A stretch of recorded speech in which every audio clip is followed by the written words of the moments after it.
Y'all know what time it is. Y'all don't know, y'all better ask somebody. Hat on, suit on, looking like a dapper dawn. Giving them all dressed like $1,000,000. Diamond things in its cuffs. Y'all tell me who could it be but Steve Harvey? Yeah, listening to me. Put your hands together for Steve Harvey. Put your hands together. Steve Harvey. Oh, listen, Steve Harvey. Why don't you join me? Yeah. Steve Harvey. Get on, y'all. Better give me some eggs while I listen to Steve Harvey. Yeah, join in with me. Come with me, help me say. You gotta turn it on, yeah. Turn it on. Steve Harvey in the morning, y'all.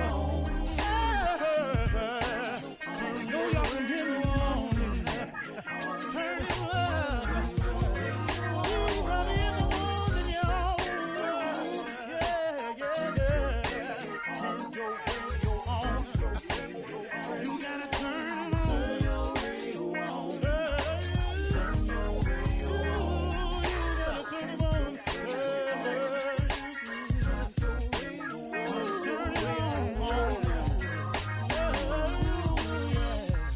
Turn them up, Steve Harvey got to turn them out. Got to turn them out. Steve Harvey turn them on in the morning, y'all.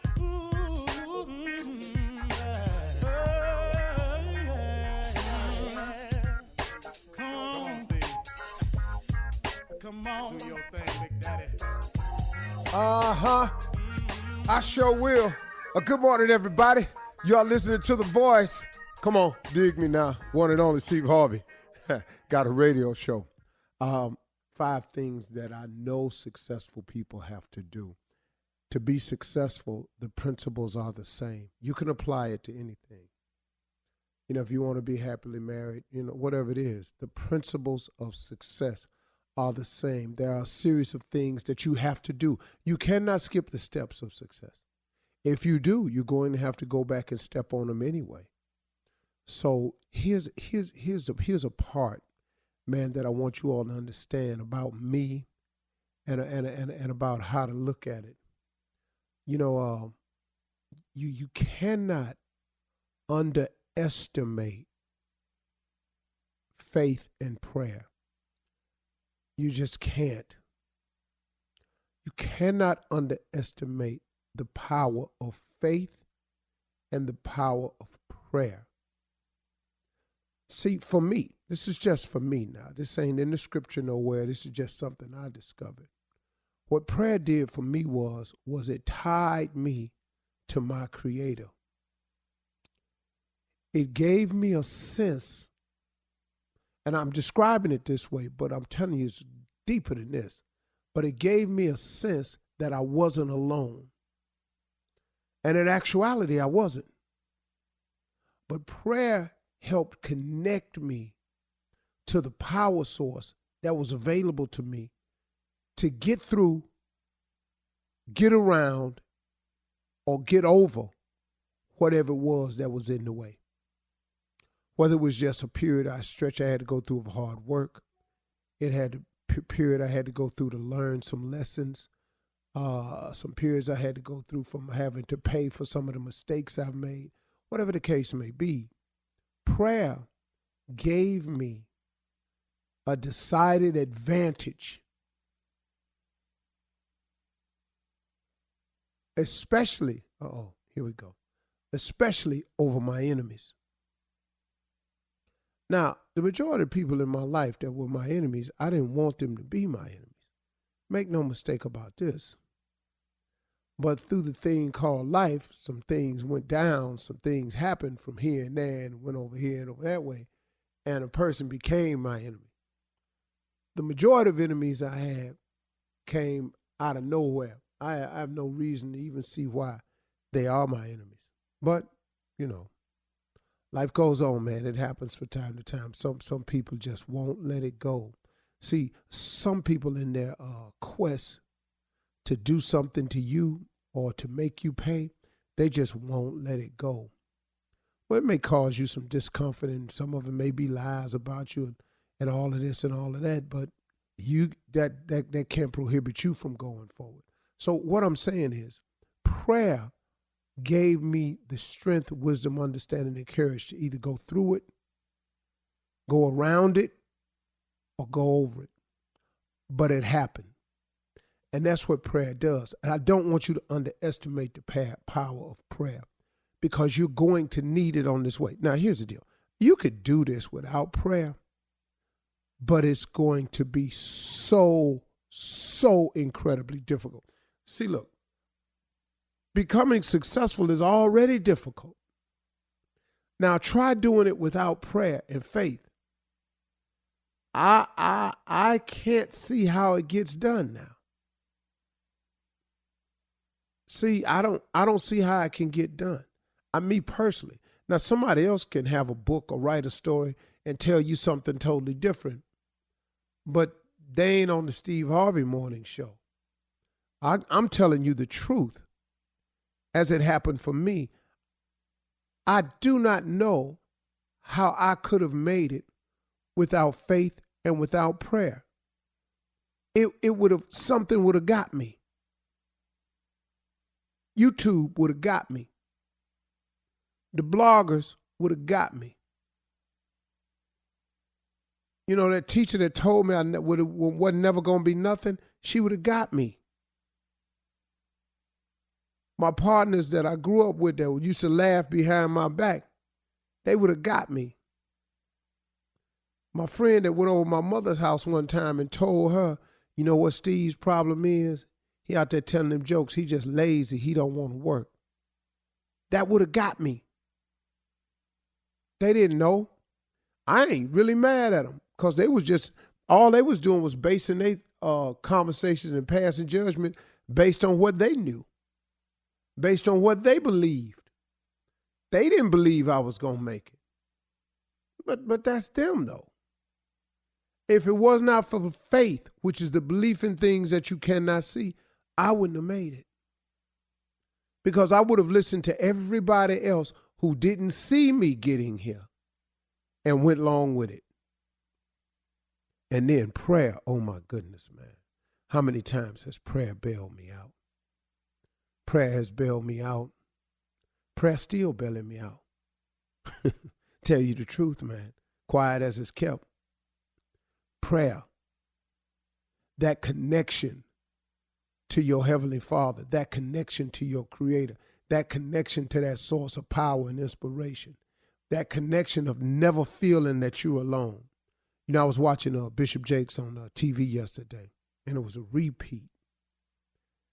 And one of the things he was talking about, well, let me just get to the gist of it. I was going through a portion of my life, and I went through it for some years, y'all. I had gotten myself into a jam that lasted for years. I'm telling you, for years, with some serious consequences to follow, for years. And I was so busy looking at where I was at. I was sulking sometimes, man. I'd get on the radio, man, I'd be just done. I was sulking.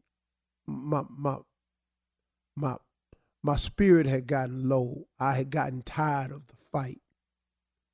And I would come on some mornings, man, and I would try not to let on, but I was hurting. Because I had been in it for years, man. I had been in this thing for years.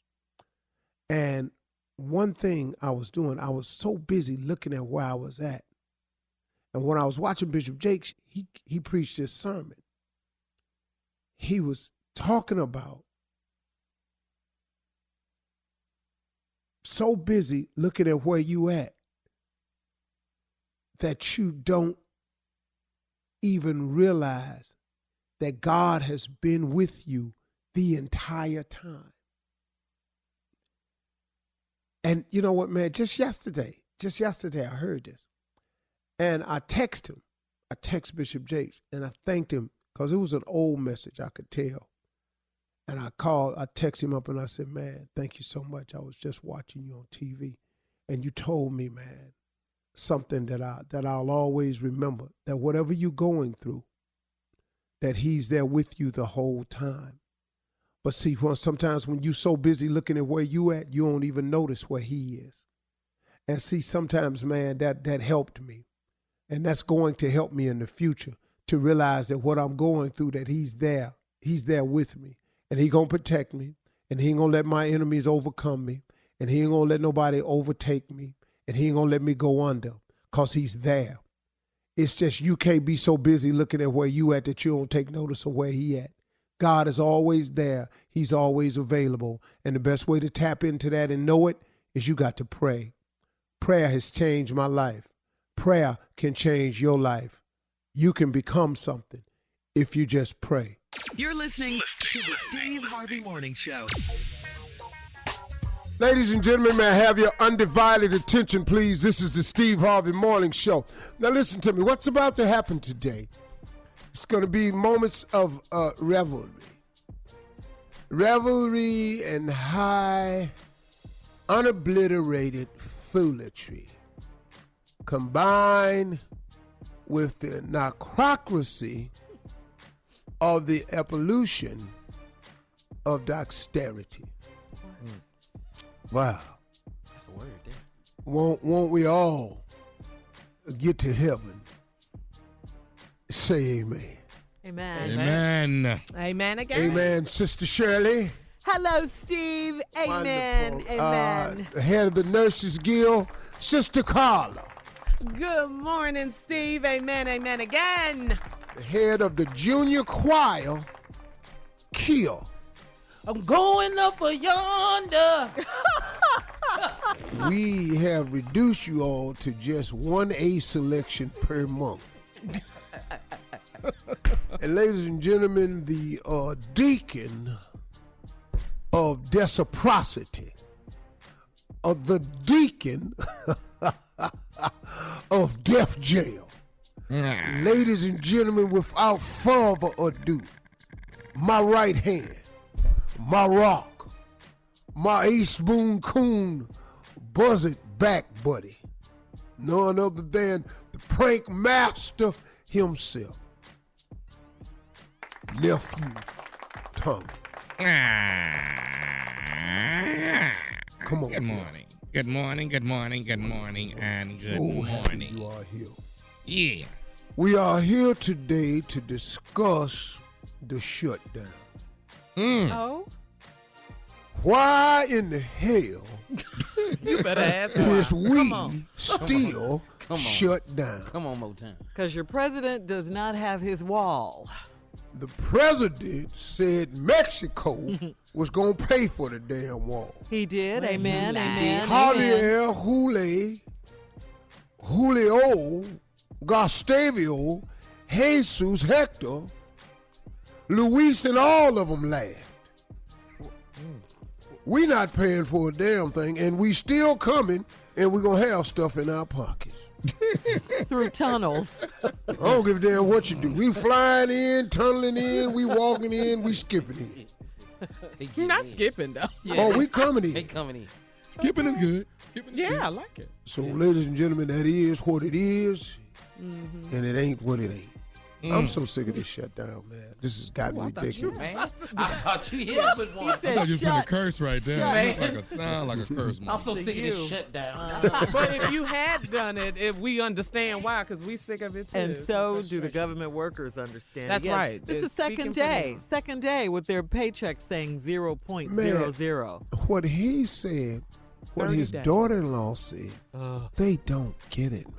No. They've never been paycheck to paycheck. The Trump family has never struggled. They don't know what it is. Donald Trump's daddy was rich for years. Yeah.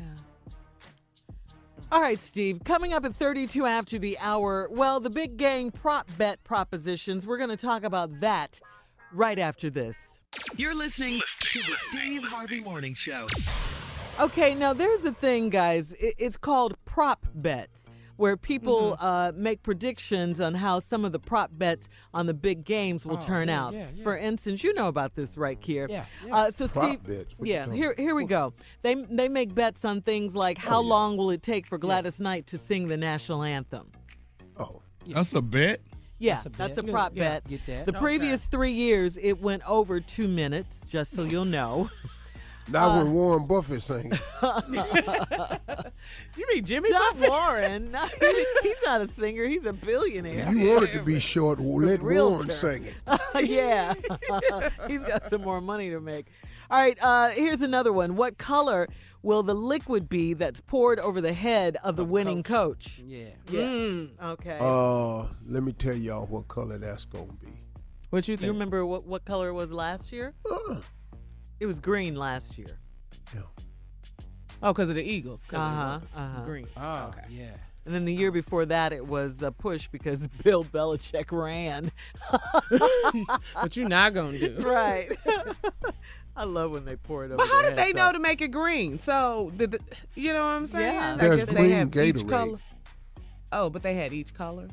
Yeah, they had to. Well, But I how mean, did the they- Eagles ain't going to drink no red Gatorade. Well, no, what she's saying is, how did they know the Eagles were going to win? They played the Patriots. Y'all.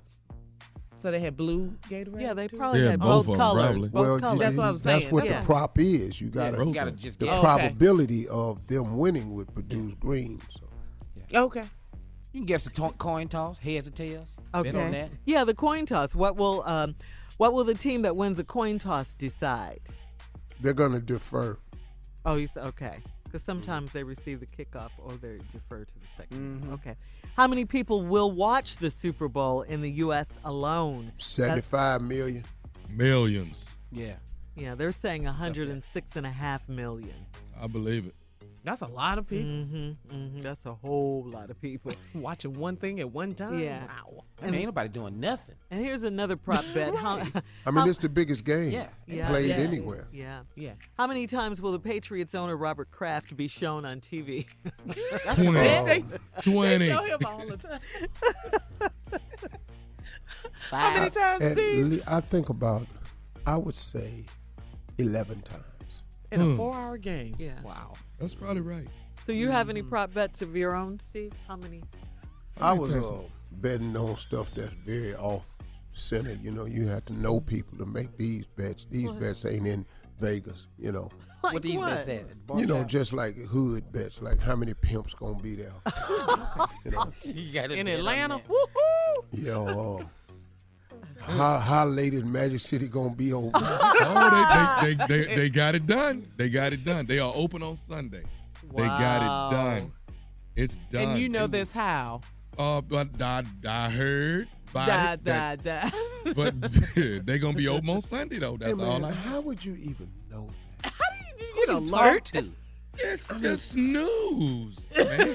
It's not news. News. I haven't heard that at all. Oh, they're gonna be open on Sunday. You know, they normally close on Sunday. The strip clubs are normally closed on Sunday. They will be open on Sunday, and not only that, they may even be open an hour or two longer. They are open. They Are want you, to are make you that on money. the mailing list for the newsletter? I'm not on the committee or none of that. I'm just saying, I'm just giving y'all the facts. That's all. Now you want to go fact check? Go do that. I'm just telling you. There it is. Like you a chairman of the board. There's other bets in Atlanta. What? Like you what, got? Steve? What color is the mink coat that Big Boy gonna wear for the halftime? That's a bet. Yeah, that's white. a bet. That's white. What you think? What color? I think he gonna fool them all and ain't gonna do mink. Your prop bets. These hood bets is going on. This just at the barber shop. Okay. Yeah. Okay, I like But they betting on. Yeah. Yeah. How many copies of Kevin's new movie could be sold at the barber shop the night of Super Bowl? The upside. cold. That's cold. Yeah. It's still in theaters, Steve. Sell about 30 copies. If it's still in theaters, it's at the barber shop. It's just bets like that Yeah. you're gonna have, you know. Yeah. How many times, you know, people gonna be on the wrong street called Peachtree Oh, yeah. Yeah, That's a good That's one. a good one right there. It is. There's another bet for the Super Bowl. Uh-huh. How many people gonna get thrown out of Lennox? The mall. Yeah. It's going to be so crowded at Lennox Mall. That's possible. Woo. Man. That's true. Now, that's going to be crowded. That's true. Yeah. Peachtree, too, the confusion is real. Yes, it is. Yeah, and then here's a real honorary bet. Honorary. Which hotel will have the most fights? Oh, gosh. Lowe's. Yeah. The bet is the W. The W downtown is the W. one in Buckhead. Any Oh, the one in damn Buckhead. W. Yeah. Oh, no. Oh, Wow. I don't know why they think the W is the spot. Yeah. in every city. It used to be, though. Back in the day. Wow. I've never really been a W guy. No, it's too contemporary probably for you. Yeah. I don't like the mirror leaning up against the wall. Put the damn thing up on the wall. What's all this furniture leaning up on stuff for? Pay too much Where's money the to button on this little skinny ass lamp? The hell you mean touch the stem and it come on? I call it downstairs. Really? Really? Yeah, where's the room service? It's in your phone. Lady, Yeah, it was too high tech. I don't like stuff like that, you know. You want to talk to somebody. No. He's an Gotcha. intercontinental guy. Yeah, you know, Four Seasons, Ritz, you know, Ritz. uh-huh. Give me that. Yeah. Y'all down here, damn W Street, Miko and everything. And the lobby can't even get in. Go to Steve Harvey FM if you want to comment. Coming up next, run that prank back with the nephew. You're listening to the Steve Harvey Morning Show. Coming up at the top of the hour in entertainment news, a lot of stuff going on. We have to talk about Ray J. But right now, it is the nephew. He is here to run that prank back. What you got, Neff? Wall workers. Time Once for the again. wall workers. Once You again. think it's a good time to do that prank right now with the Ain't they working on the talking about the wall? Yeah. Carla? That's what the whole government shutdown timing is of it about. all. Yeah. But why I want to do the wall when it ain't good time? Well, the wall company would like to. The what, Steve? The wall company would like to let you all know that they're in the haircut clipper business and have nothing to do with this damn with the prank. government? Yeah, they're not involved in government shutdown. In case you all are thinking wall as in The clip. wall as in the clippers. WA. You know what wall I'm talking about. The wall they gonna be working on the border. The wall. Yesterday when you said that Sally sent me a thank you. Who is Sally? Sally Beauty Supply. Yeah, they sent me a thank you. So many people came in. Promoting wall clip. Said, where's the clippers Tommy was talking about yesterday? That's funny. All right, here it is. Wall workers. Hello? Hello, I'm trying to reach Harvey, please. Speaking. Who's this? My name is Kevin. I'm calling from Wall Workers Recruitment. Are you currently working right now? Are you employed? No, I'm not employed. I'm looking for some work right now. Yeah. Okay. Great, What was your name great. again? So, I'm sorry? What was your name again? My name's Kevin. Kevin. Okay. How you doing, Mr. Kevin? I'm good. You got recommended. Somebody gave us your name that you might be interested in doing some work. We actually have a contract with the government, and we at this point don't have enough manpower, and we're looking for people that want to work. So this deal is actually going to probably start mid-March, beginning to mid-March, and this is going to be a 3 to 4 year job. So if you're looking for some employment, we've got you. This job is going to pay $45 an hour. You're going to work 12-hour shifts and at least 6 hours a day, and it's all construction. So from my understanding, you've done quite a bit of construction. Is that right? Yeah, that is correct, sir. I've been working in construction for the past 12 years now. So yeah, that's great. Thank you. Thank you so much for calling. Yeah. Are you used to work with concrete quite a bit? Yeah. No, I do everything. You know, anything that has to do with construction, I'm your man. So good deal. We definitely want you to come in, and we want to get you a physical. Make sure you're in good shape to actually be a part of the company. We want to make sure you're all fit and ready to go for March. So, do you think this would be something you'd like to do? Yeah, this is amazing. So what type of project is this? This is, like I said, we're on wall workers recruitment. And I'm actually spearheading it. We got this deal with the government, so as soon as we get the green light, we just got to make sure we got enough manpower, and we're looking for... Wait a second. Did you say wall workers recruitment? Wall workers recruitment, correct, sir. Like building the wall? Building the wall at the borders, exactly. I know. I'm sorry, man. I'm gonna have to pass on this. I mean, I need to work. Is there a problem, Javi? Yeah, it's a problem. I mean, I'm Mexican American, man. I got family that lives over there in Mexico. I got family that lives over here. You know, in the States. Like, I don't want to be a part of that. I mean, it's too much controversy. I don't want to be a part of anything that Trump has to do with building some wall. Are you kidding me? You were excited when I told you we were paying you $45 an hour for 12-hour shifts and six days a week. I mean, that's pretty good money. Of course, I mean, it's great money, but I wouldn't be a part of this if you paid me $100 an hour or $1,000 an hour. I mean, you know, that's disrespectful to my people, my brother. I mean, it ain't gonna happen. I don't want no part of this. I didn't know what type of project it was until now. I mean, you must have said it really quickly because I didn't catch what you said. And I don't know if you're catching what I'm saying, but I want no part of this. So you have a problem with building a wall, and we're paying you X amount of dollars that's going to put, food on your table and take care of your family? You got a problem with that? No, I don't give a if it puts food on my table. I can make my money looking for some other work. I ain't going to be a part of building some mother wall. Don't you understand what I'm saying, bro? I hear what you're saying, but I mean, we're going to wall being built in the first place.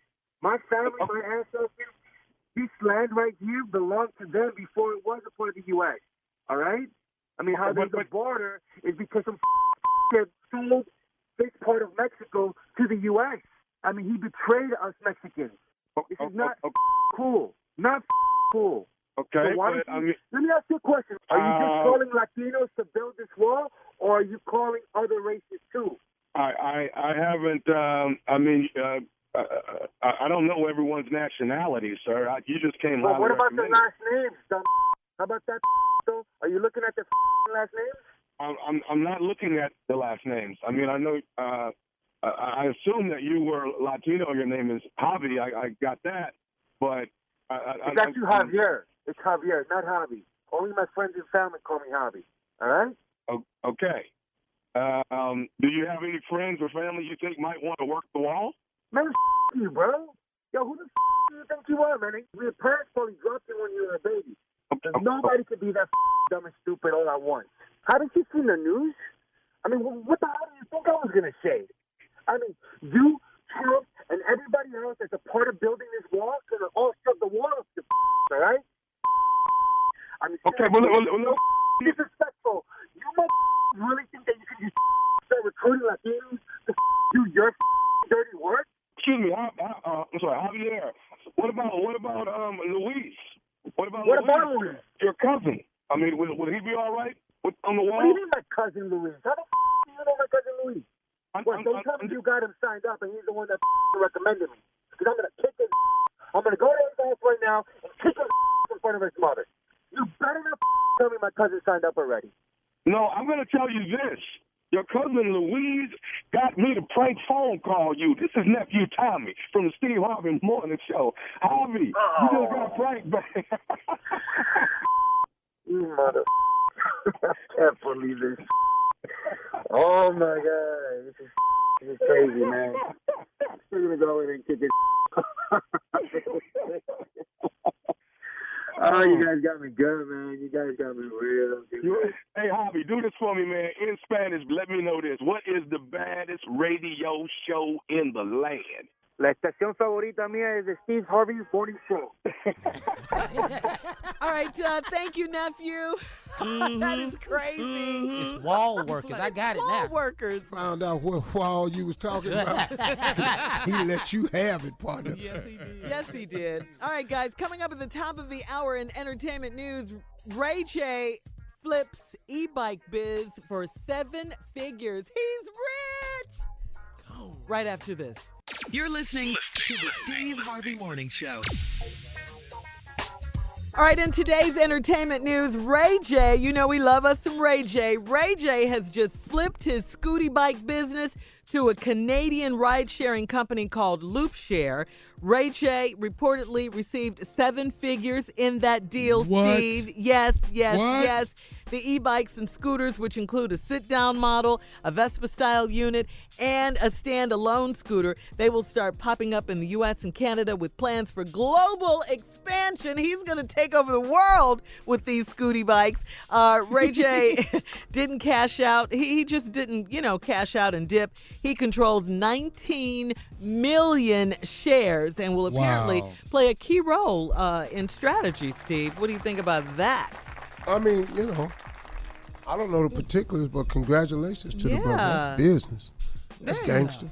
It really is. Young OG That's big money. making it happen, 19 million shares. They're really popular, too. Man. Yep. If a share worth $1, that's 19 million. What you think, Joe? Ooh, do the math. I hope. If a share worth $1, that's 19 million. Let me ask you something. What you think 1 time 19 is? That's awesome. I'm just saying. What do you think 1 times 19 is? And I mean, when it goes public, that's what he would own is 19 million shares. If he can maintain his amount of shares as they divest, when they take on more money, sometimes your shares get diluted. But what he's done is a brilliant business move, and congratulations. However they dilute, they could become more valuable than that. Yeah. Let's say to get up to a round of funding. I'm just talking hypothetical now. Let's say Ray J has 19 million shares, and they raise 50 million to really blow the company up global. They take on 50 million, but he has to give up some of his shares. So let's say he gives up 9 million shares and he keeps 10 million. But let's say it turns into an IPO. Let's just say they go out for $10 a share. Ray J got $100 million. Wow. Okay. Go ahead, Well, Ray J. yeah. Well, way to go, Ray J, my new friend. And Princess Love. You know what I'm saying? I love it. And the Small baby. business, Yeah, man. little He cute make little families and he make money. He do both of them. He do. Go ahead. He powerful. Famous. Yeah, he is. Yes, he powerful. Go ahead, young boy. All right, guys, switching gears, we're going to talk about this story. Another news. Covington Catholic High School reopened yesterday as police continue to respond to threats and suspicious packages delivered to the school in the wake of last weekend's tense showdown between students and Native American Nathan Phillips. Phillips was interviewed on the Today Show this morning, a day after Savannah Guthrie sat down with 16-year-old Nick Sandman to get his side of the story. Phillips said he watched some of Sandman's interview and thought it was coached and written up for him, adding that it showed insincerity and a lack of responsibility. Phillips said he was trying to break up a tense encounter between the students and members of the Black Hebrew Israelites. He says he tried to walk peacefully through the crowd, chanting a prayer for peace, but was quickly surrounded by the students and couldn't move. Take a listen. And when I put myself in prayer and used that drum to reach to God, that mass of young men surrounded me and the folks that were with me. And it was a moment when I was in prayer, it wasn't that I felt like I could stop anything or do anything, but I felt like I was spiritually moved into that center, that whirlwind. They got support from Trump and Sarah Huckabee Sanders. I saw that. Yeah. Phillips went on to say that he is still angry about the encounter. He blames the chaperones for not reining the students in. But despite his bitterness, he says he forgives the students. And Steve, don't you think that instead of supporting one side, President Trump should bring all sides together? He doesn't know how to do that, it seems. No. Should have been a I don't teachable expect moment. anything good of him. I expect him to do what he did. The students had on Make America Great Again hats. Anybody that shows support of him, he's on their side. The facts don't mean they had the red hats on. That's all that matter. Don't even know. I'm not well versed enough about the situation because I've heard conflicting things. At first, I heard that the Native American gentleman, Mr. Phillips, I think that's his Nathan name. Phillips, that he was okay with everything. Then I heard that the student was just that little grin he had on his face. Thought he would just smile, he'd diffuse it. I heard his statement. I know, prepared statements when I hear them, but he's a kid. I don't care. I don't care nothing about them students. I could care less about them. They don't shake or move the world. We're not getting anything from the White House that brings people together. Nothing. It's hey, let's sit down. Let me invite all of you to the White House and talk it over. That's not who we have up there. I don't expect him to do anything different than support whoever had the red and white hat on. That's all of it is. So I'll tell you what I did not like. What? When they kept referring to the organization as these young black men who were riling up everything. Oh, the Hebrew Israelites? Yeah, that's who they are. Don't just try to band everybody together. You know the name of the group. Just say the name of the group. Move on with your story. Don't try to make this about this young, angry group of black men, because a lot of black people that wasn't saying nothing to them kids. And the stuff that they was yelling to the kids probably shouldn't have been saying it. Yeah. They were saying some stuff to the kids rough. I thought was out of line, but, if you understand the organization, they say what they want to say, so. All right, we got to move on, guys. Coming up in 20 minutes after the hour, Florida Secretary of State resigns from office wait till you hear this, Steve, as blackface photos are released. We'll talk about that when we come back. You're listening to the Steve Harvey Morning Show. Florida Secretary of State Michael Ertel is learning the same lesson former NBC host Megyn Kelly learned about blackface. He's stepping down after offensive Halloween pictures of him emerged online. Ertel had the audacity to wear blackface 14 years ago when he dressed up as a female Hurricane Katrina victim. What? His costume also included a head scarf, Steve, around his head.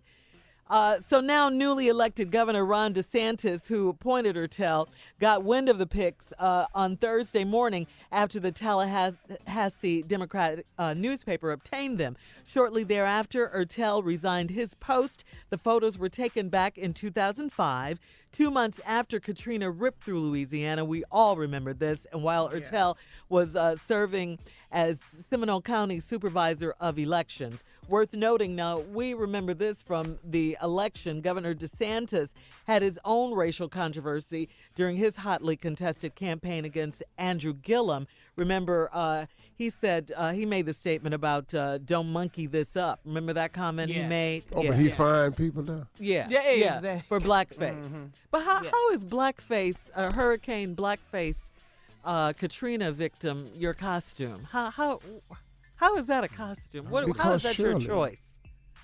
You don't know. I'm like. No, listen, Shirley.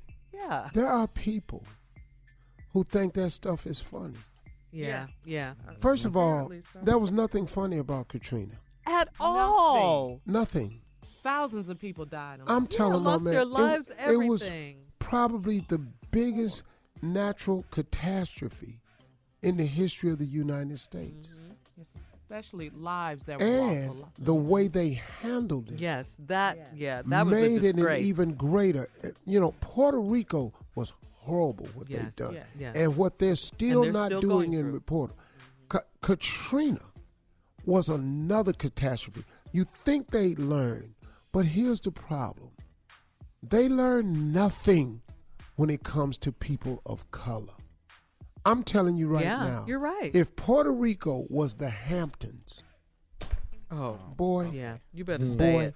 Boy, stop. Yeah, you're right. But we're talking about New Orleans. We're talking about all those black people in that Superdome. All those black people in that area, which was a dangerous area anyway. Yeah. All right, coming up at 34 after the hour, we're going to switch gears and talk about the difference between raising boys and raising girls right after this. You're listening to the Steve Harvey Morning Show. All right, Steve. So it was interesting on your talk show. You had a conversation about the difference between raising boys and raising girls. You talked about this on Steve, on your talk show. Yeah. So what is the difference? I mean, it's a huge difference. And for people who don't think it, I don't think they have boys and girls. Mm-hmm. You can't raise them the same way because you're not trying to get the same results.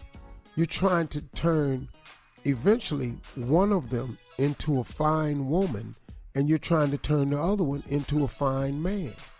Right. They happen to be two totally different species. Now, do you want them to have the same drive? Yes. You want them both to be disciplined? Yes. Do you want them both to have a strong work ethic? Yes. Yeah. Mm-hmm. You want them to be law-abiding? Yes. Good citizens? Yes. Yeah. There are a lot of similarities. Mm-hmm. Mm-hmm. But after that, that's it. We're not alike. We don't dress alike. We don't talk alike. We don't process information alike. And we don't think alike. Women are emotional. They're typically more so than men, but there are men who are more emotional on some subjects than women. Oh, yeah. That's for sure. Sports, we way more emotional. Yeah. I see more men crying over games than I do women. I'm talking about literal Grown tears. Men. Yeah. But when you're raising a boy and you're raising a girl, it's just a difference, man. I don't see how a person cannot see the difference. Now, Tommy, you got boys and girls. Right. So you know there's a difference. Big difference. Raising Trey different from raising Sydney. Oh, my God. Two totally different people.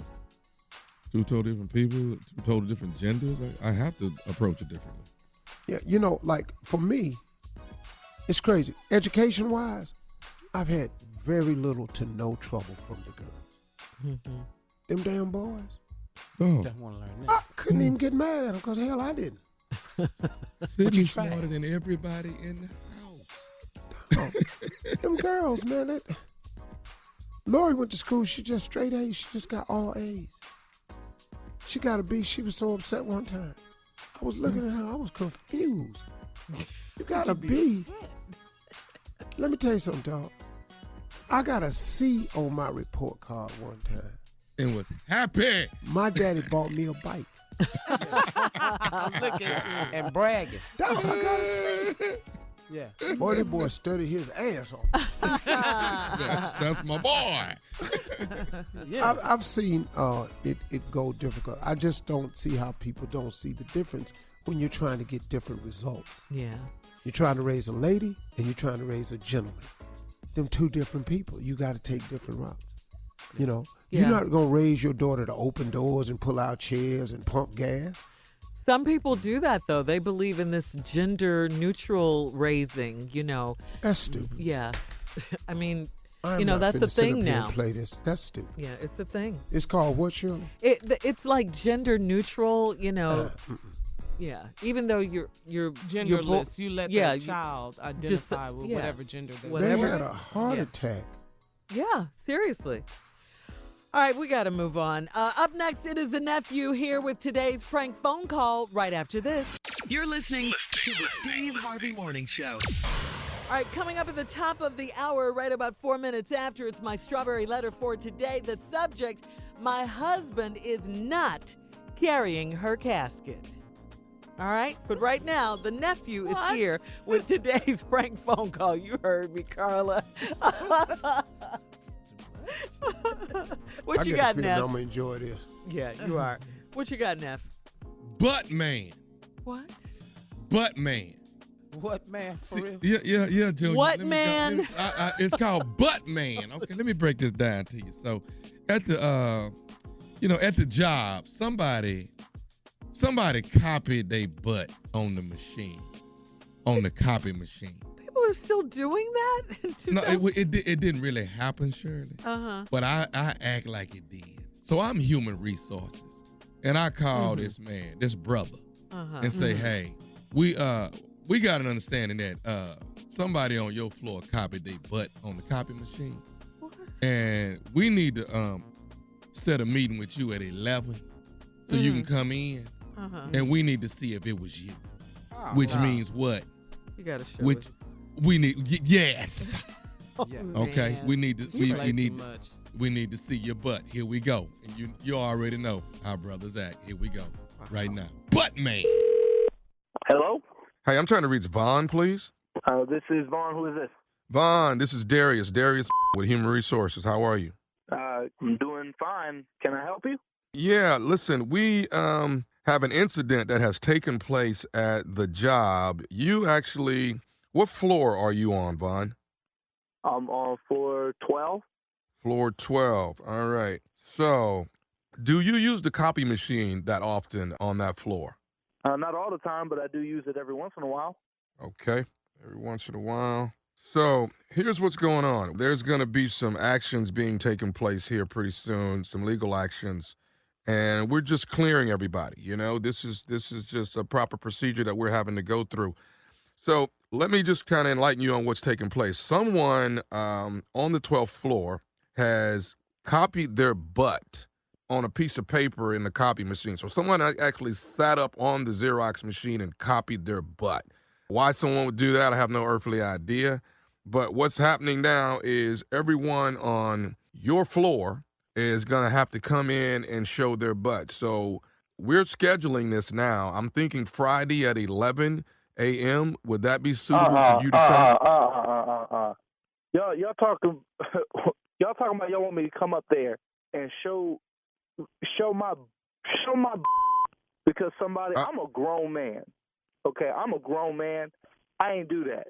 Okay, you know what? I believe you. I believe you wholeheartedly, Vaughn. But just to clear your name, we have to, I hate to say it, clear your butt as well. So we want to make sure, we're going to find out whose butt this is on the piece of paper that did this. We're going to find out.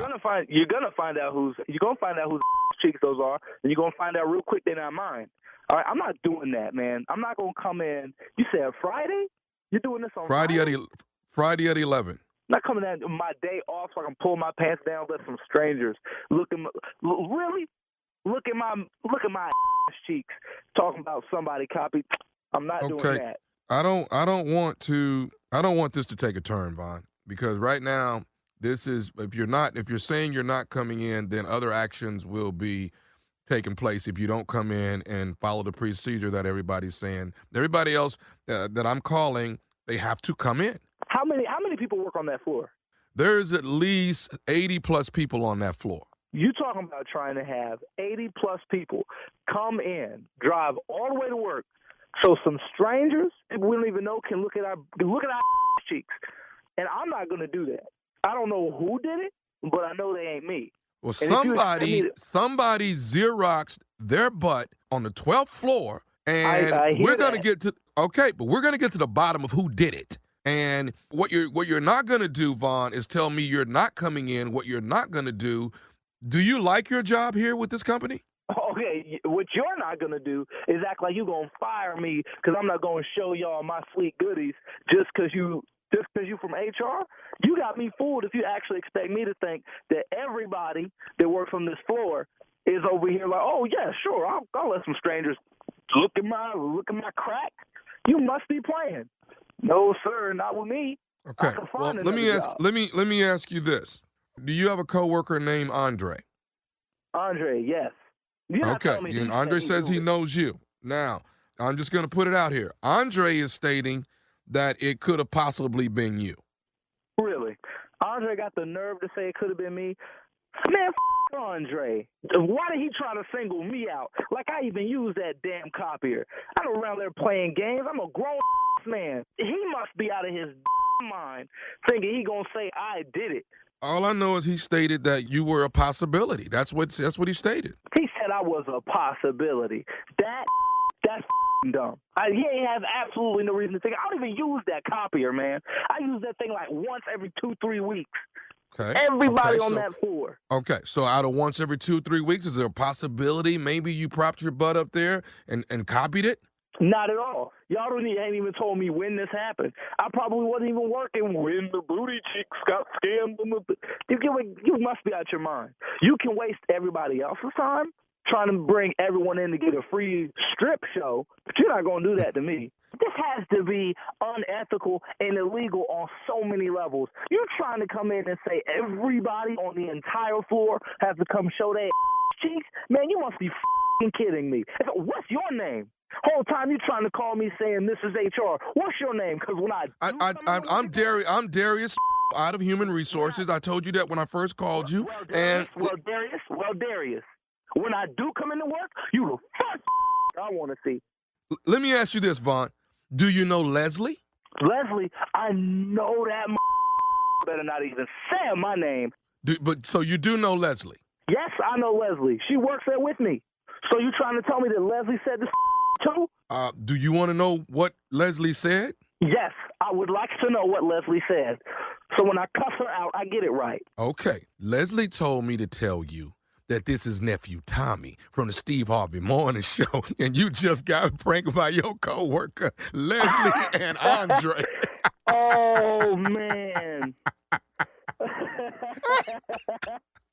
Leslie and Andre got me to prank phone call you, man.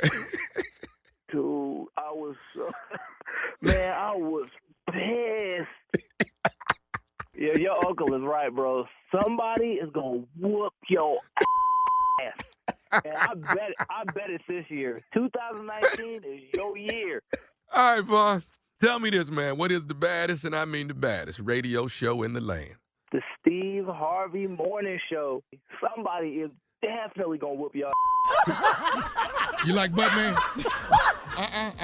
No Give it to me. Give it to me. No comment. That's Buttman, baby. Come on now. All right, I'm in Tampa right now this weekend, and everything is sold out. But next laying in the cut is the one and only West Palm Beach, Florida. It's legendary. 22nd, 23rd, and 24th, Friday, Saturday, and Sunday of February. I will be at the West Palm Beach Improv, 22nd, 23rd, and 24th. Tickets on sale right now. But get it while the getting is good. Go see Buttman. Buttman might be there. How immature is that? I know. You making copies at work. Who does that? All right, listen. You ain't never done it. Thank you, nephew. Up next, it is the Strawberry Letter. Today's subject, my husband is not carrying her casket. We'll get into it right after this. You're listening to the Steve Harvey Morning Show. All right, it's time now for today's Strawberry Letter. If you need advice on relationships, on dating, on work, on sex, on parenting, and more, please submit your Strawberry Letter to Steve Harvey FM and click Submit Strawberry Letter, okay? We could be reading yours live on the air, just like we're going to read this one. Buckle up and hold on tight. We got it for you. Here it is, the Strawberry Letter. Subject, my husband is not carrying her casket! Exclamation mark. Dear Steve and Shirley, here's my ordeal. My husband and I have been married for 8 years, and we have 3 beautiful children. One of my husband's longtime ex-girlfriends died over the weekend, and we were all shocked because it was so sudden. My husband's best friend is the deceased woman's cousin, so he called to tell us the bad news. He said that the family was working out the funeral arrangements and had decided that they wanted my husband to be a pallbearer at her funeral because the ex-girlfriend still loved him up until the day she died. This was just too much for me to process. My husband asked if I was okay with him being a pallbearer at the funeral, and I said, H-E-double-L, no. That spells hell, Shirley. And I told my husband's best friend that the family needs to find somebody else to help them out. So later that day, I asked my best friend if I was wrong for saying no, and she said that I was dead wrong. She said that I'm being jealous and insecure about a deceased woman, and it's not a good look. She told me that I need to be more concerned about the flirtatious women that are living and always in my husband's face. Needless to say, I'm not speaking to her right now. I am in no way, shape, or form jealous or insecure. I told my husband that we will go to the funeral together to pay our respects, and that is it. He seems a bit uneasy with my decision, but he does not want to keep stirring the pot and make me angry. I would love to get your thoughts on this. Am I wrong? Please help. Well, you sound like one of those women that is not here for it at all. You're not having it. I don't care if she's dead, alive, or what. I bet you did say some choice words to your husband other than H-E-double-L. No, you said this is some BS, probably. You're a little crazy. Try it again. She said it. Yeah, and you're a little crazy, but it's okay. It's all right. You have every right to feel how you feel about this situation. But I just got to tell you, lighten up, please. I mean, the woman was his ex-girlfriend, right? You've been married to him for the last 8 years, and your best friend was right, I think. The woman is dead. I mean, are you mad because her family said she still loved your husband until the day she died? Well, I say this, unless they acted on this love that she supposedly had for your husband until the day she died, and you did not mention that in this letter, it's okay. She just loved him from afar still, according to this letter. Now, she's dead now, so, and you've told your husband that no, he can't be a pallbearer, because you won't like it. But, I mean, so he's not going to rock the boat. He doesn't want you mad. He doesn't want, to come in the house and with you with an attitude and all that. So, yes, go on and go to the funeral as a family and pay your respects. But again, I say to you, lighten up. The woman is dead. She's dead. Steve? Let's just get to the bottom of this. Am I wrong? Good and hell well you're wrong.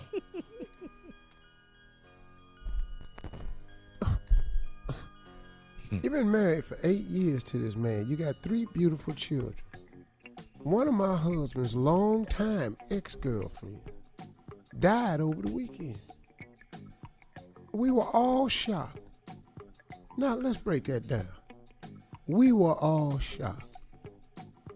Now, was you shocked or was you something else? What else? Now, was you shocked or was you relieved? Oh, man. Oh, man. I didn't know you were going to say that. No. I mean, come on now. Okay. Come on now. Based on the rest of this letter, I got every right to ask that. Yeah, you do. Was you shocked or was you so overjoyed it appeared as shock? Wow. Somebody come in and say, man, Lucretia died. What? Now that sounds like shock, don't it? Yeah, it does. But that sounded a lot like joy. What? That's a bad actor, Steve. What'd she do? Yeah, Carly. So, now, my husband, best friend, is the dead woman's cousin. So he called to tell us the bad news. He said the family was working out the funeral arrangements and had decided that they wanted my husband to be a pallbearer at her funeral because the ex-girlfriend still loved him up to the day she died. Wow. Now, that was too much for me to process. My husband asked if I was okay with him being a pallbearer at the funeral. I said, hell no. That woman didn't say no H-E-L-L. She said, hell no. I told my husband's best friend. Now, see, you all in the middle of it now. See, you ain't even let, see, this is where you started messing up. I told my husband's best friend that the family need to find somebody else to help them out.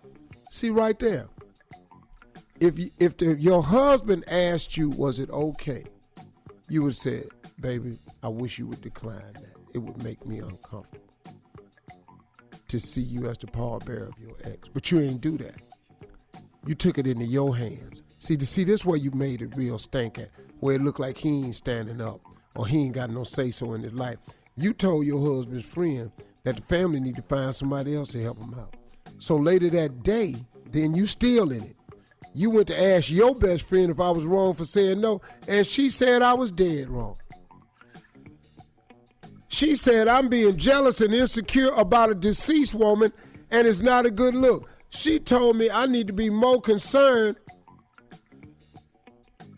about the flirtatious women that are living and always in my husband's face. Needless to say, I'm not speaking to her right. I am in no way, shape, or form jealous or insecure.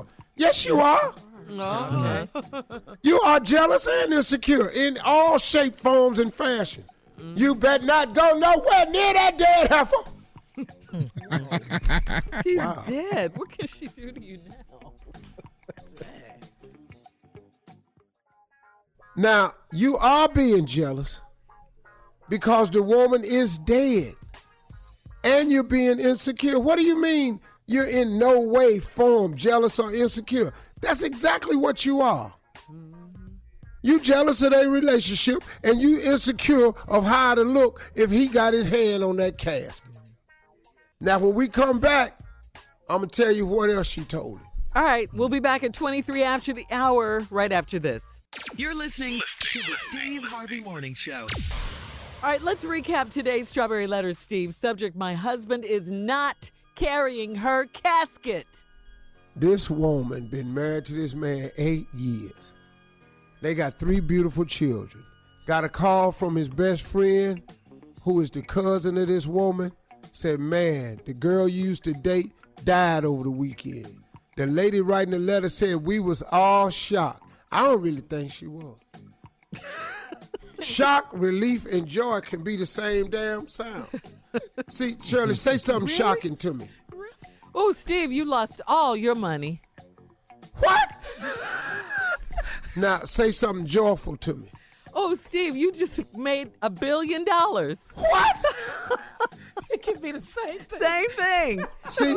I see your point. See, it's the same damn noise. It's the same noise. Yes. So the noise she made that looked like shock, I think was damn near joy. Because later in the ass, later on in the letter, she acted like family working out the funeral plans, and they decided they wanted your husband to be the pallbearer at the funeral because her ex-girlfriend loved him all the way up until she died. That was too much for me to process. My son's husband asked me, okay, being a pallbearer at the funeral. I said, hell no. Then you jumped in and told your husband's best friend the family need to find somebody else to help them out. So later that day, I asked my best friend if I was wrong for saying no. She said, yeah, you was dead wrong. Said I'm being jealous and insecure about a deceased woman is not a good look. Told me I need to be more concerned about the flirtatious women that's living and always in my husband's face. Needless to say, I'm not speaking to her right now, and in no way, shape, or form am I jealous or insecure. Yes, you are. You are very jealous and insecure. I told my husband we will go to the funeral together and pay our respects. You ain't even like the woman. What is your ass down there for? Why are you at the funeral of somebody you don't even like? You know, I ain't never been to nobody's funeral I don't like. Okay. Oh, man. He seems a bit uneasy with my decision. He messed up. Because, damn, it's just about showing respect. The family would like to see him do that for her. It ain't nothing. They had a relationship one time. There's nothing no more to it. But he does not want to keep stirring the pot and make me angry because you're crazy. Yep, said that. I would love to get your thoughts on this. Am I wrong? Please help. I think you are wrong. Now, you're insecure. Get over it. She gone. And now that she's gone, she can't hurt you no more. Oh, let's give her toast. What you want? She gone. You tripping. He can't do nothing. Scared. Nah, he don't want to stir the pot. Yeah. You trying to be big about it, but you can't. You can be the pallbearer, but you better not touch your casket. When you go up there, don't look at it. Don't look at the bottom. Carry it if you don't touch it. You can go up there and view it, but you better not look in there. Let me see you crying. Let me see you crying. Shit, You ain't carrying these eulogies out of this church with you either. You're not carrying a damn thing at this Don't remember the eulogy? You're not carrying a eulogy out of here, out this damn church. You ain't putting your hands on nothing. You touch that casket and see what's happening. You can be the pallbearer, but you better not touch your handle. You ain't carrying no chicken over there at the afterpay. That's what you ain't carrying. You ain't carrying nothing over there. You ain't gonna carry your grieving ass nowhere near. I swear to God, let me look over there. Cry. Cry. But Steve, she's running. Let a tear come down your damn cheek. Yeah. Sit up in here at this funeral, you in here crying. Yeah. What is you crying for? That's exactly why I came down to this funeral, so we could pay our respects together. You over here crying. Got me looking crazy in front of everybody. All these damn kids talking about, Mama, why Daddy crying? Because he missed his house. But why the kids at the funeral? I brought everybody, the whole family coming to the funeral. You ain't going by yourself. Her family need to see that you got a family. That's all That's why you about. ain't over there carrying this heifer down no aisle with nothing. I don't give a damn if they put 6 wheels on it and get it down there. You ain't. I bet you better not push it. I tell you, that's easy. You better not throw a rose petal in that casket. You know how much this really happens? This happens Sit up a in here lot. and they want you to come up and speak and say something. Get up there and say something. Say something. Better not say nothing good about the heifer. Wow. Say you mister. Say it. Say it. I wish you Say would. you mister. Give a story. Say it. Get up there and talk about you remember the time. You don't remember nothing. Say it, Calvin. You done lost your damn memory about her is what you done did. Talking about something, want you to come down here and be the pallbearer. You ain't finna bear nothing. Sitting over there, I don't want to lose. You better not have a tissue. What's she gonna say about the in memory video? What's she gonna say about the video? You see that video? You better not be a picture of you in there. I hope they say something about you. For your sake. I swear to God. I'm gonna throw this Bible right through that screen. I tear this whole damn screen down. You let them mention your name in this video. She loved him till the day she died. Sitting up here talking about anybody loved her, raise your hand. I'll tear your elbow off. Sitting up in here. Oh, this is Huh? This is evil. See, you know how they have now at the funerals, the programs, and you know they had pictures in there. Yeah. So since she loved him, they got a picture of them together. Will you look at this here? Oh, no, this family didn't. What is that to put your funk ass in here for? What is you on the picture grinning for? Well, baby, that's an old ass picture. But what you grinning for? Oh man. Oh man. Sitting up in here, got me and these kids up in here like we care. We'll just forget it. I just won't go to the funeral. Oh, no, you can't going. go now. Oh, no, Oh, no, you no, going. no. Oh, we all going. And I'm going to be staying upside your head the whole time. This is a show now. But I tell you what, you better not think you finna be. You ain't finna be the pallbearer. Yeah. You can be the you be the pallbearer. Now you can be the Paul. You can be the Paul. But I'm gonna be the bearer of bad news if you even look over there in that casket. Wow. Wish All you right, would, sitting over listen. there. We got to get out of here. Email or Instagram us your What you thoughts. slow down for when you trying to view the body? With your thoughts on today's Strawberry Letter at Steve Harvey FM. Coming up in 10 minutes.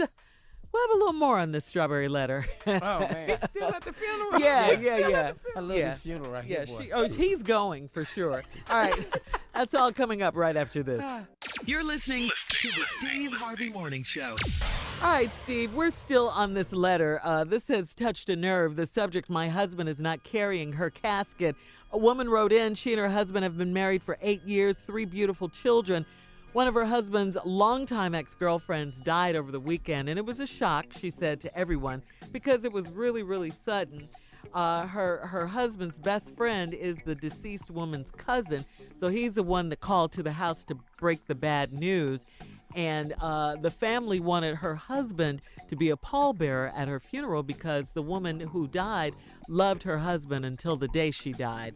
And wifey says, absolutely no, you will not be a pallbearer. We will go to this funeral as a family and pay our respects. You doggone right, that's how it's going.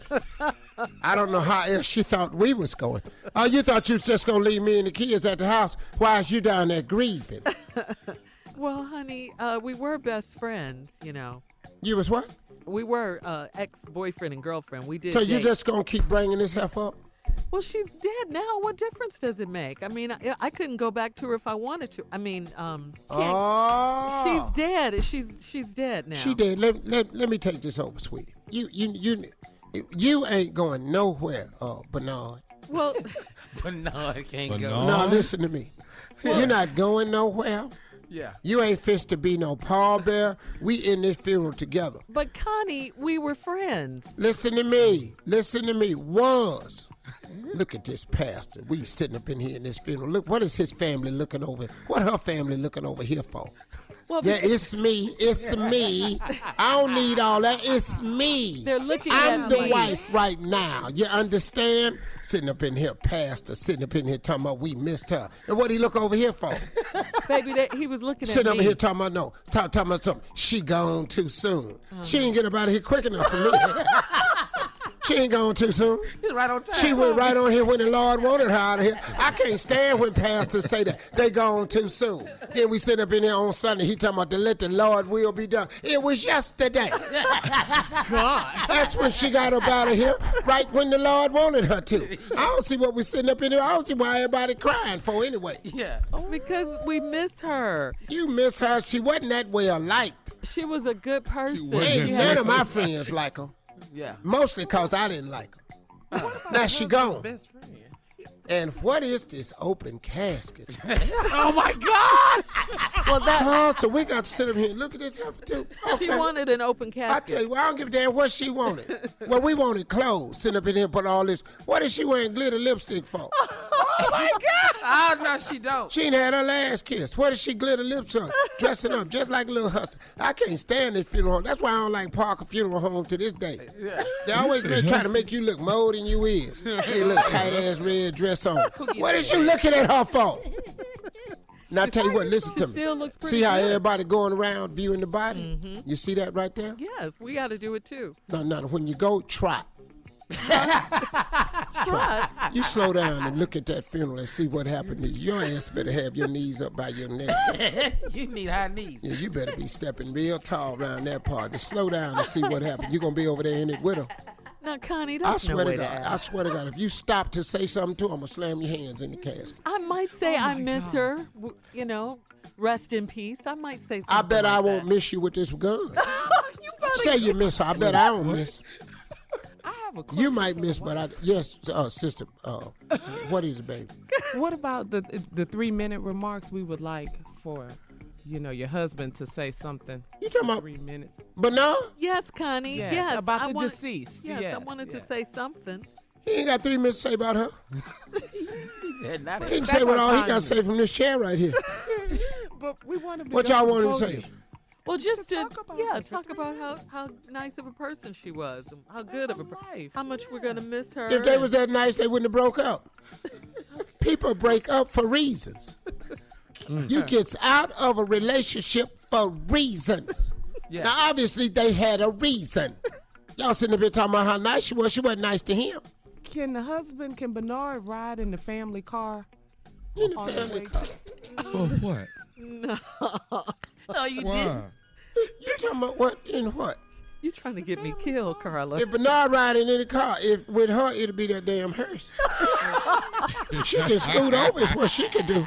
Honey, If I catch his ass in that car crying with her fat ass mama leaning on my husband, and only if he ain't in this car with me, the only other ride he gonna be sitting up in that hearse with her.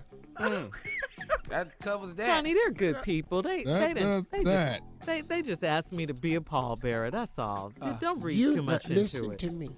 Tell me you should be. You're not fixing to carry nothing with her in it. Do you understand me? Yes, You better not Connie. carry a purse down here for them to lay in the case.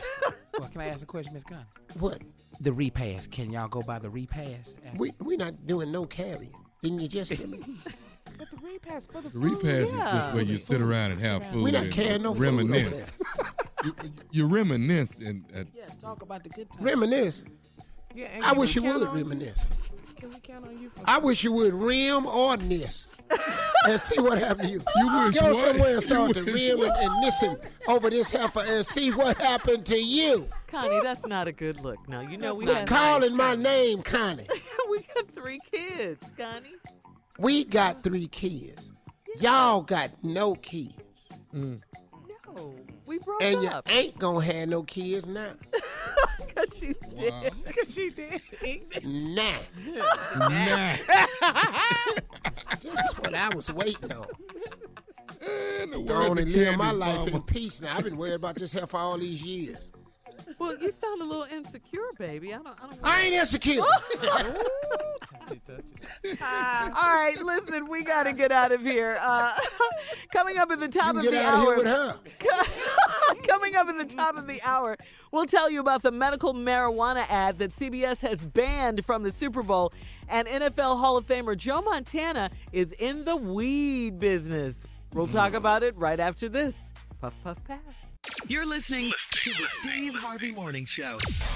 All right, so did you guys hear about the medical marijuana and cannabis ads that CBS banned from the Super Bowl? I missed this. Yeah, this is according to TMZ now. The ad produced by Acreage Holdings, it's a marijuana and cannabis investment firm, was willing to pay, get this, $5 million for the spot, but CBS flat out turned it down because we're they told. Give me $5, I'll run the spots right now. $5 million. Give me $5 million, I'll run the spots right now. I'll be in the commercial. I ain't never had weed. $5 million. Yeah. But CBS turned it down because we're told that they don't allow any marijuana ads on the air. The ad profiles 3 people, a boy who had hundreds of seizures a day that were not abated by traditional medicine, and they had another one about a man addicted to opioids, and then a veteran who was in severe pain after his leg was amputated. All say medical marijuana made life livable. Wow. Yeah, but the Super Bowl won't let them air it. Yeah. Well, tell you what. Sound like I should have been in the commercial. Yeah, sick as hell. Mm-hmm. Wow. You ever thought about it though? Yeah. No. That might help. Yeah, Never CBD oils are real though. Yeah. Cannabis oils. That stuff is real, Junior. I don't know if it'll help, but I'm looking at that. hell, I try it. Man. You haven't. I got something at the house. I take a shot. Be in there, taking bubble baths, all kinds of stuff. Whatever you. And if it do work though, y'all Drinking know. orange juice, If it do work, I do have to come to work. You know I'm You're gonna be a smoking. junkie. If I come to work, What you say, you good already work? know. You know I'm gonna be in here. Don't ask me. You what I'm doing. already high, waiting on one. He hasn't said the See word what you junkie doing? in a You long got time. He worked it in. crisis. Well, the point of the ad, guys, is to push for legalization of medical marijuana on the federal level now. 30 states have made medical marijuana use legal, but a federal law would make a big, big difference. So that's why, Oh, I don't care what they do, they're going to do it. It's going to eventually happen because they found out a way to make money on it. They tax it. So it's going to become legal. It's just like alcohol. Yeah, that wasn't always legal. What's worse? Cigarettes, man, are addictive and cause cancer. Yeah. And some people said sugar, what the effects sugar has on your body? But cigarettes, To give though, you think chronic about disease. cigarettes. I know. Think about what they do to a cigarette. Yeah. They dip it in nicotine, which is addictive. And they call it legal, though. And That's they what- put it on you, man, where once you get it, you got to have it. Yeah. Yep. Your And body it causes craves it. cancer. Yep. Lung disease. That's crazy, man. Yeah. But they've legalized it. They legalized alcohol, which causes so many deaths, man. Yeah. Cirrhosis Yep. of the liver. Yep. In other related news, you can call him Grow Montana now instead of Joe Montana because NFL Hall of Famer Joe Montana is investing heavily in the weed business. He's 62 years old. He's one of the major investors of a company called Caliva. It's a major legal marijuana operation. It's out of San Jose, California. The company not only grows weed, it also sells everything from joints to vape pens and even marijuana beverages. Wow. I never even heard of that. Marijuana. You know how high you would be if they put marijuana in Kool-Aid? With that sugar. You know how many black people be in trouble? Oh, yeah. Man, you had some of that Kool-Aid. Energy drink. I don't know. I don't know. I haven't. I know. Vape pens, joints, marijuana beverages. I've heard of edibles. Oh. Yeah. Well, you ain't got to worry about Brownies that, and Shirley, the gummy 'cause you can't bears cook. and all that. What? You ain't got Steve? to worry about that, Shirley, because you can't cook. So I'm good. Yeah. I'm in Even the if clear. you make Sure. some edibles, ain't nobody going to want it. Who made the This brownies? is edible? It's not. There's something wrong with these brownies. Whatever, man. That's crazy. Yeah, So, but I don't know what Hall the of beverages Famer, are. huh? Joe Montana. Yeah, Joe that's what you do, Montana. huh? Yeah. Making money. Yeah. It's legal. It Yeah, is. You're right. especially in California. It's just been illegal for so long. It's just hard to remember sometimes that it is legal, you know. It's on the weird. state level anyway, yeah. Yeah, it's weird. It is weird. It's a weird feeling. What? Yeah, but it Wait a is. minute, wait a minute, Shirley, what? It's a weird feeling now that marijuana is legal. That's Oh, all. okay. Yeah. No, I don't. Come on, you know. Well, Shirley, I'm we don't not. know what you do in Shirley, your spare all I time. heard you say, yeah. No, It's a I don't weird smoke. feeling. I went, wait a Keep minute, talking. what? Keep talking, Shirley. Yeah. Just keep talking. It sounds Shirley, I so said, good. I said, It no, it's sounds really so it's a good. weird feeling. It is Really. a weird. That's all. Well, if you had heard the beginning of the I conversation. can't believe my coworker smoke weed. Well, I don't, so you don't have to believe it. I heard the beginning of the conversation.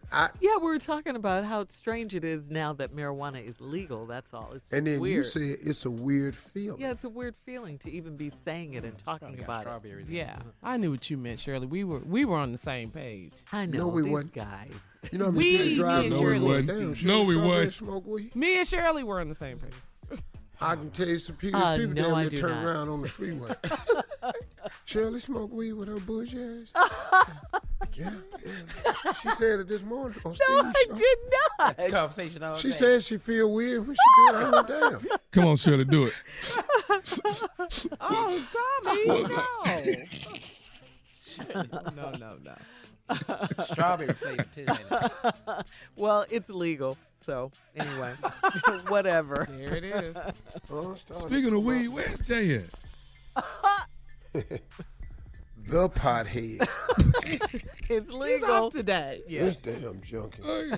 He's not a junkie. That's the second time you've said that Man, you word can't today. take his ass nowhere. All his clothes smell like weed. With Jay be in your car, you be going, hey, man, roll the damn windows down. I know they smoke. I know he smoke. Well, I don't think I work with him. He repeats himself 7 times. They said, "Did you hear me?" What I just say? What I did? I forgot what I just say, Jim. Hey man, you put that dope down. You can remember some of this stuff you said. Hey, Junior, what I just said. Yeah. What you just said? All right, listen, we'll What be you back. just asked me what you just said. We'll be back with more of the Steve Harvey Morning that's Show. right, This show. ignorance. You're listening to the Steve Harvey Morning Show. Well, guys, a survey by Frito Lay finds that 90% of people will have at least one snack during the big game. With 80% of those, at least one snack. That's it? I didn't say that was it. I'm just saying at least one they'll have, with 80% of those people snacking on either potato chips or tortilla chips. And when it comes to dips, salsa is the number one dip for game day snacking. Okay? Yeah. I'm going to have a lot of it. Yep. Well, I'm going to be at the game. Oh, okay. Oh, that's Oh, right. You'll be in really? Atlanta. Nice. Yeah, that's Yeah. going to be great. Although French onion is the most popular for potato chips. Man, you know, I ain't had that in years. Years, French right? onion dip. Wow. It used to be so good. Oh, man, I thought that was, I haven't had that. We used to make it, Steve. Yeah, with Lipton. With Lipton French Lipton onion soup French and sour onion cream. soup, Yep. You know, I hate when I go over people's house. We make our own. I can't stand it. Some way people, I said that, I was over somebody's house for Christmas. And I said, man, Steve, you like eggnog? I love eggnog. We make our own. I can't stand I just them. went, I'll be damn. I got a cigar and went out on the porch. Because it Try doesn't your taste- egg. It was so loose. It doesn't taste anything like the It kind don't in be the carton. thick and creamy. It was loose. We don't like ours thick. Well, damn it, I do. You're just eating an egg, drinking an egg. What else do people? They With be some just milk. doing it's some stuff, man. You just have to buy. Yeah. Yeah.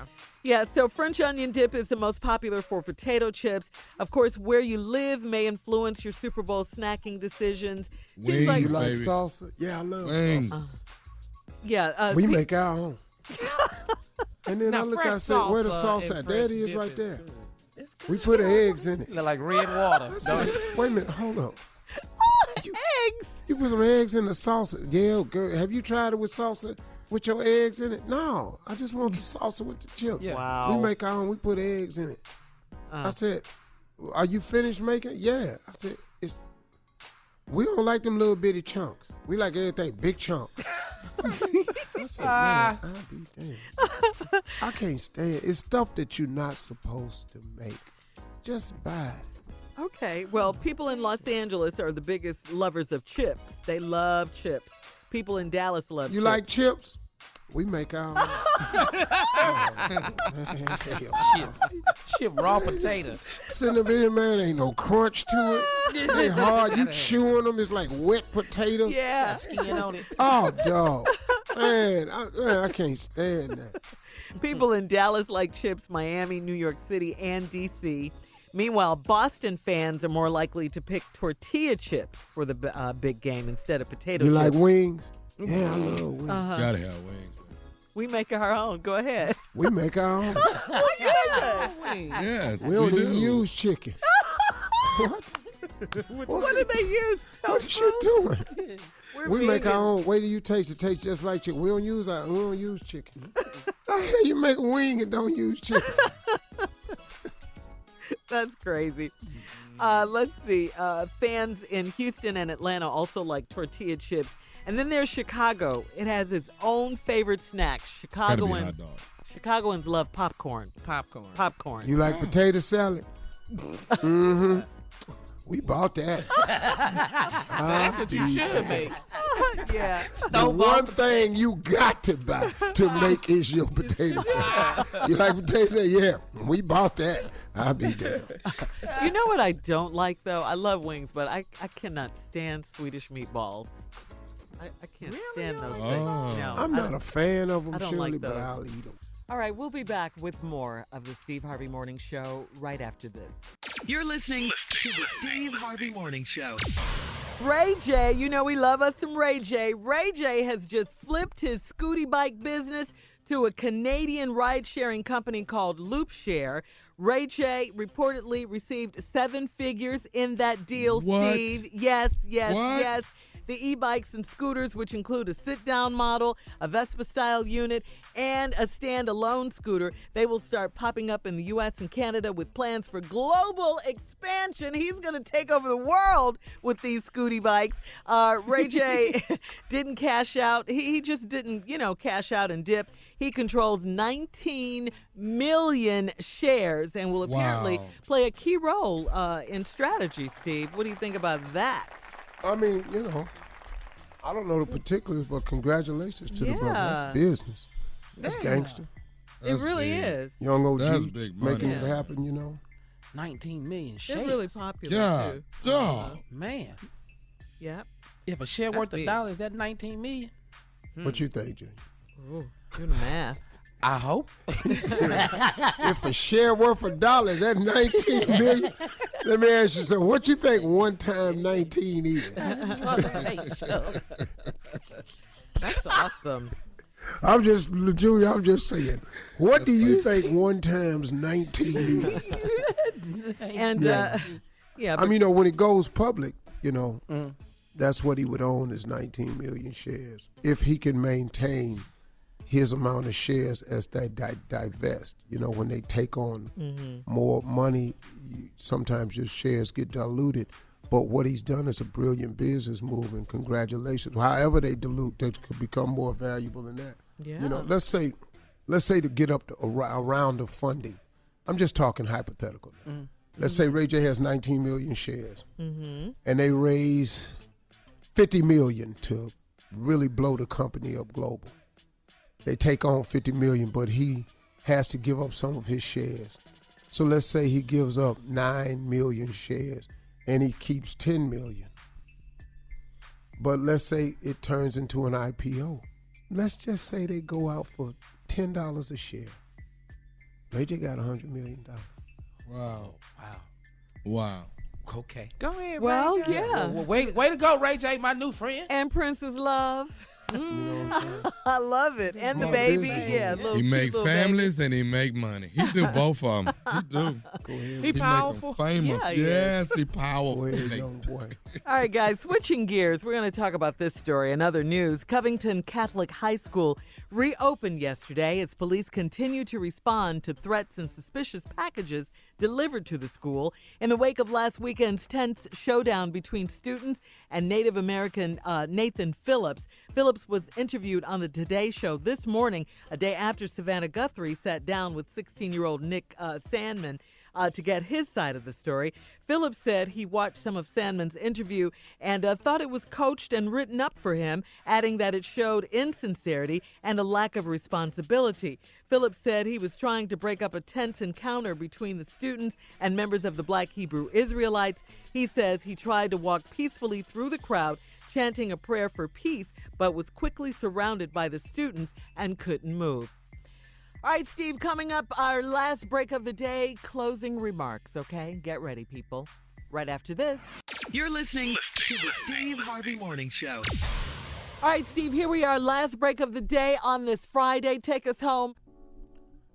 Today, I'm still committed to trying to uplift everybody. I really want to share, not teach. I want to share with you all just some things I've learned. And understand, I don't know it all. And I don't think I know more than you. It's just that I've learned in my life that repetition is sometimes good. Somebody told me one time that there's a scripture, I don't know where it is, but it says something to the effect that faith comes from hearing, not from having heard. And I didn't understand that until I got older. Faith comes from hearing, not having heard. Sometimes you've heard something in the past, but it didn't quite connect. But all of a sudden you hear it at a particular time in your life, and oh my God, it's like a brand new phrase. It's almost like you've never heard it before, but it clicked, the light bulb turns on. So that's what I was taught, that faith comes from hearing, not from having heard. So sometimes repetition is good in wise sayings or understanding of scripture, because at a particular time in your life, it's so valuable to you because it happens right when you need it to hear. So in my commitment to uplift people this year, I've decided today to talk to you about another mindset that you have to develop to get to where you're going.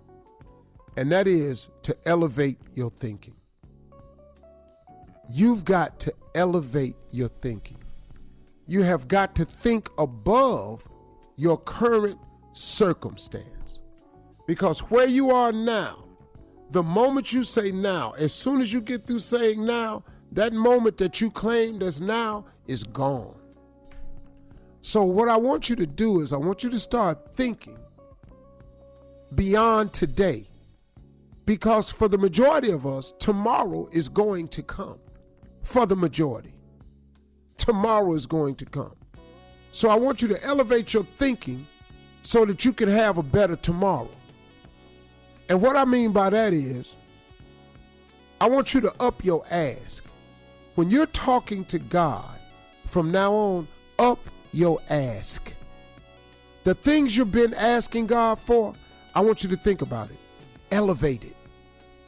Expand on it. Blow it up. It's not too big for God. It may seem tremendous for you. It's nothing for him. It's absolutely nothing. It's a wave of a hand. It's the blink of an eye. It's a mere motion to him. It's nothing. It's an afterthought. He does amazing things. But you've got to call on him to gain access to all this amazing stuff. There's a scripture that says, you have not because you ask not. And simply what that means is just what it says. You have not because you ask not. Most people don't have the life of their dreams because they never ask God for it. Now you think about that. What have you been asking him for? If you've constantly been asking for rent, don't he always give it to you?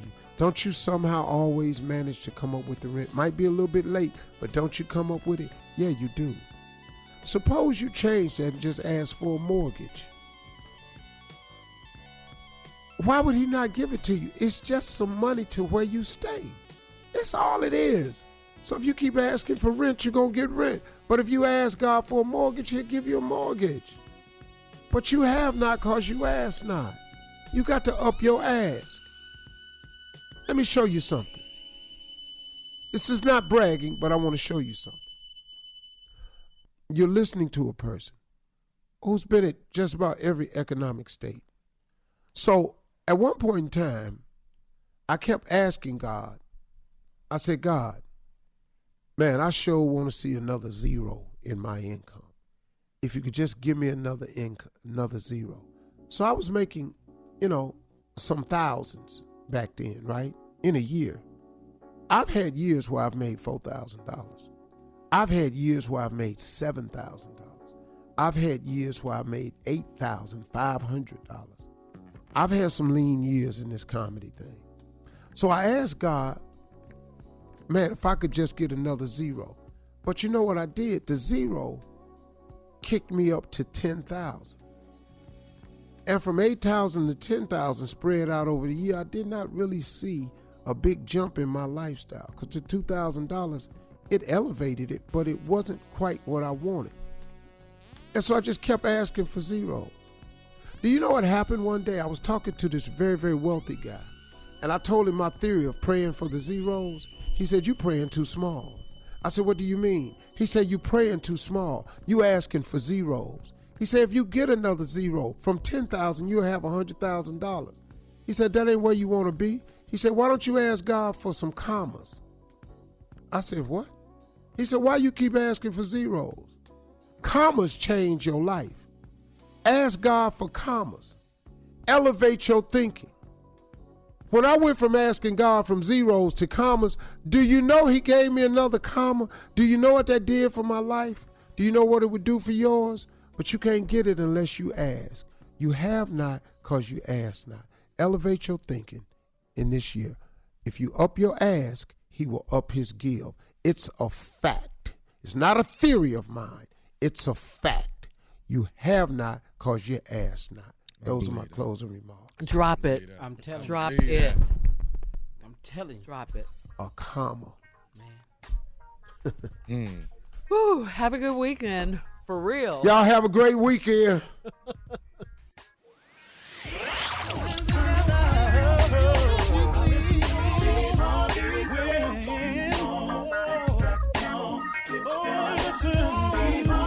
For all Steve Harvey contests, no purchase necessary, void where prohibited. Participants must be legal U.S. residents at least 18 years old unless otherwise stated. For complete contest rules, visit SteveHarveyFM.com. You're listening to the Steve Harvey Morning Show.